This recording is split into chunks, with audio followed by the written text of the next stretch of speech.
क्या आपने कभी नोटिस किया है कि कभी-कभी जिंदगी एक चलती फिरती फिल्म जैसी लगने लगती है। जैसे सब कुछ पहले से ही तय हो।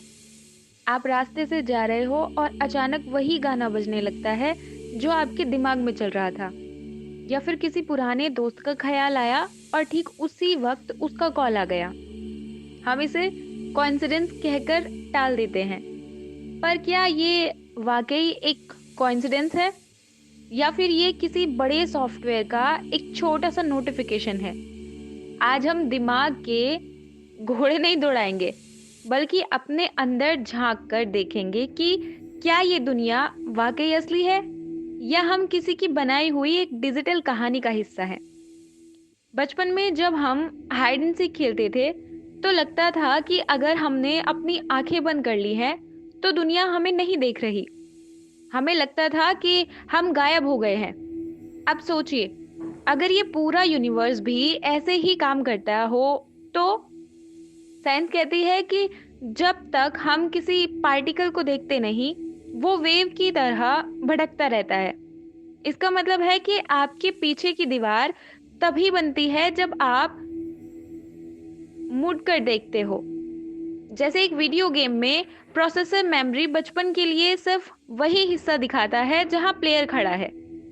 तो क्या आपका ये कमरा, ये घर और ये सड़कें तभी एग्जिस्ट करती हैं जब आप वहां होते हो?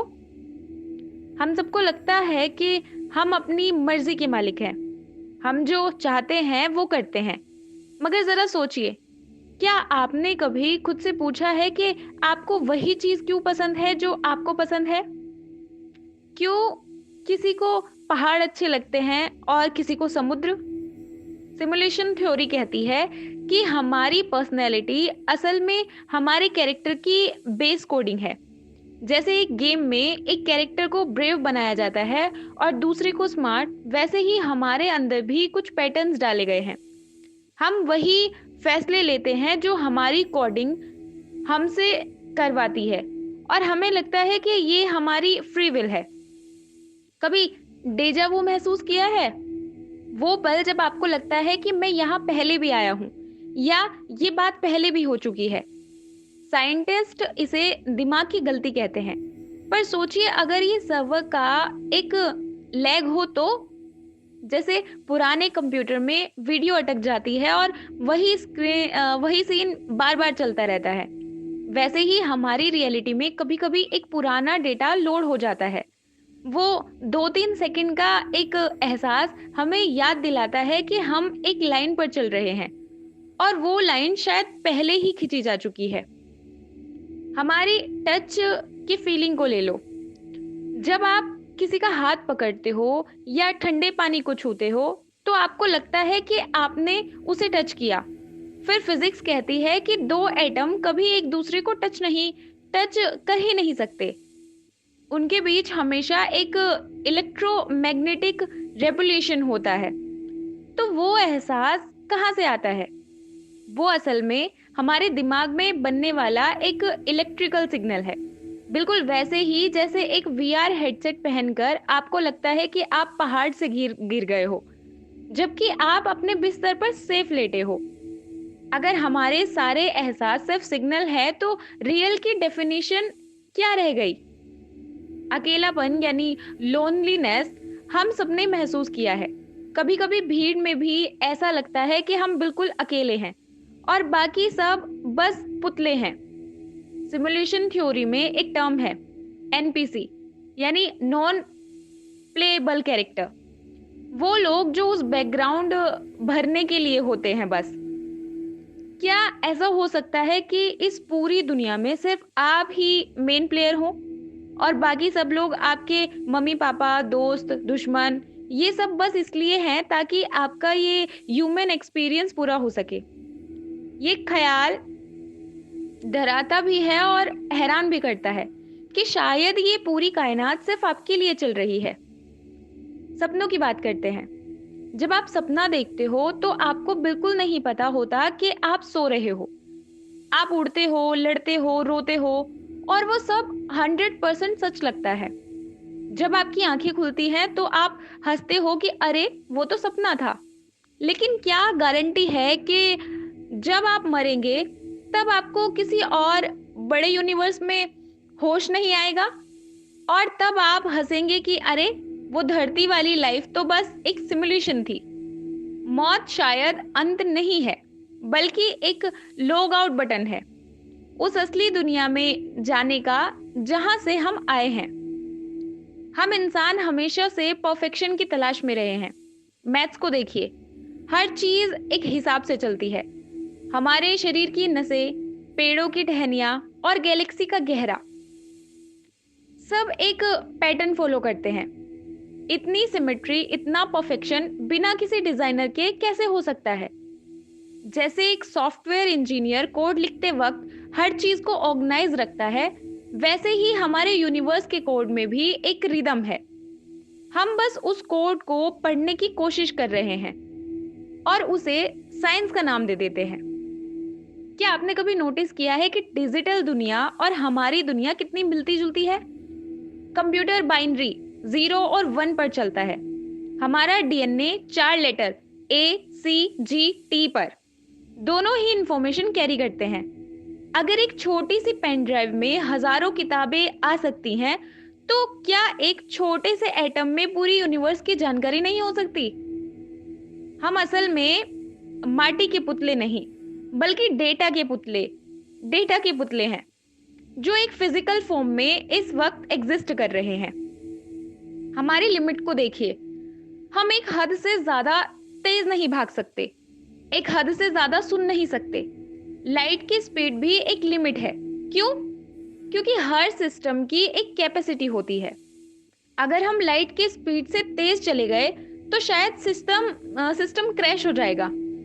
ये लॉ ऑफ फिजिक्स असल में सिस्टम कंस्ट्रेंट्स है जो इस सिमुलेशन को स्थिर यानी स्टेबल रखते हैं। हम एक ऐसी जेल में हैं जिसके सरिये दिखते ही नहीं, पर वो लॉज की शक्ल में हमारे चारों तरफ है। कर्मा का कॉन्सेप्ट भी तो एक गेम मैकेनिक जैसा है। अगर आप गेम में गलत काम करोगे तो आपकी हेल्थ कम हो जाएगी, ये या वांटेड लेवल बढ़ जाएगा। रियलिटी में भी हम यही मानते हैं, अच्छे काम करो तो लेवल अप, बुरे काम करो तो पनिशमेंट। ये फीडबैक लूप इसलिए बनाया गया है ताकि प्लेयर यानी आप भटक ना जाए और गेम का डिसिप्लिन बना रहे। हर एक्शन का रिएक्शन होना असल में एक स्क्रिप्ट का हिस्सा है जो बैलेंस बनाए रखता है। कभी सोचा है कि हम तेजी से टेक्नोलॉजी में कहां जा रहे हैं? 50 साल पहले हमने स्पेस इन्वेंटर्स जैसे पिक्सेलेटेड गेम्स बनाए। आज हम AI और VR से ऐसी दुनिया बना रहे हैं जिसमें हम घुल मिल सकते हैं। अगर हम सिर्फ कुछ सालों में इतना कुछ कर सकते हैं, तो सोचिए कोई ऐसी सिविलाइजेशन जो हमसे लाखों साल पुरानी हो, उनके पास कैसी टेक्नोलॉजी होगी। उन्होंने हमारी जैसी हजारों दुनिया बनाई होंगी एक सर्वर पर, और हम उन्हीं हजारों में से एक हैं। सिमुलेशन में रहने का सबसे बड़ा फायदा क्या है? फियरलेसनेस। अगर आपको पता चल जाए कि ये एक गेम है तो क्या आप डरेंगे? बिल्कुल नहीं। आप रिस्क लेंगे, आप खुलकर जिएंगे। हमारा डर असल में इस सिमुलेशन का सबसे बड़ा टूल है, हमें कंट्रोल करने का। जिस दिन हम ये समझ जाएंगे कि हम डिलीट नहीं हो सकते, बस ट्रांसफर होंगे, उस दिन जिंदगी जीने का तरीका बदल जाएगा। आपका दुख, आपका दर्द सब टेम्परेरी है, बस एक सॉफ्टवेयर अपडेट की देरी है। ब्लैक होल्स और डार्क मैटर, ये सब साइंस के लिए आज भी पहेली हैं। सिमुलेशन थ्योरी के हिसाब से ब्लैक होल्स वो जगह है जहां डेटा रिसाइकल होता है, ये सिस्टम में होल हो गए हैं। और डार्क मैटर वो शायद वो हिडन कोड है जो पूरे बैकग्राउंड को चलाता है पर स्क्रीन पर दिखता नहीं। जैसे एक गेम का बैकएंड कोड हमें दिखता नहीं पर उसके बिना गेम नहीं चल सकता, वैसे ही यूनिवर्स का 95% हिस्सा हमें दिखता ही नहीं। हमारी प्रेयर्स या मैनिफेस्टेशन क्या है? जब हम दिल से कुछ मांगते हैं तो हम बेसिकली इस यूनिवर्स के क्रिएटर से चीट कोड मांग रहे होते हैं। हम चाहते हैं कि हमारे लिए रूल्स थोड़े बदल दिए जाए। कभी कभी वो कोड काम कर जाता है और हम उसे चमत्कार यानी मिरेकल कह देते हैं। लॉ ऑफ अट्रैक्शन शायद इस सिमुलेशन को हैक करने का एक तरीका है, जहां हमारी फ्रीक्वेंसी सर्वर की फ्रीक्वेंसी से मैच कर जाती है और रियलिटी हमारे हिसाब से रेंडर होने लगती है। हम इंसान हमेशा से पूछते आए हैं, मैं कौन हूं और मेरा गोल क्या है। अगर ये सिमुलेशन है तो हमारा गोल सिर्फ एक्सपीरियंस करना है। अच्छा बुरा, खुशी गम, इस सब का डेटा कलेक्ट हो रहा है। हम इस यूनिवर्स की आंख और कान हैं। हमारे जरिए ये सिस्टम खुद को फील कर रहा है, एक्सपीरियंस कर रहा है।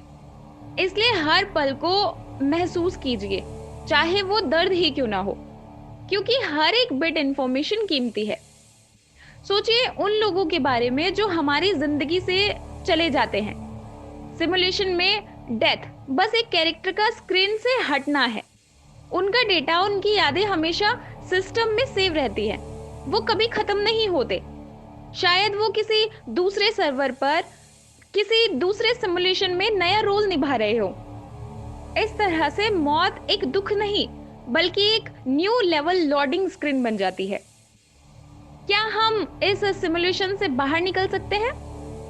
बुद्धा और कई महापुरुषों ने निर्वाण या मोक्ष की बात की है।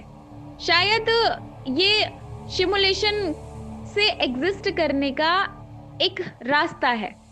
जब आप इस खेल के हर लालच और हर डर से ऊपर उठ जाते हो तो सिस्टम को आपकी जरूरत नहीं रहती। आप अवेकन हो जाते हो और फिर आप इस माया जाल यानी सिमुलेशन को हमेशा के लिए छोड़कर असली रियलिटी में चले जाते हो। लास्ट में ये सवाल आता है कि अगर ये सब डिजिटल है तो क्या ये प्यार और रिश्ते भी झूठ है? बिल्कुल नहीं। प्यार वो सिग्नल है जो किसी भी कोड से ऊपर है, चाहे हम कंप्यूटर में हो या असली दुनिया में। जो फीलिंग हम महसूस करते हैं वो रियल है। सिमुलेशन हमारी रियलिटी का प्लेटफॉर्म हो सकता है, पर हमारी सोल, हमारी आत्मा वो प्लेयर है जो इस प्लेटफॉर्म से कहीं ज्यादा पुरानी और सच्ची है। अगली बार जब आप आईना देखें तो ये मत सोचिए कि आप बस हड्डी और मांस का एक पुतला है।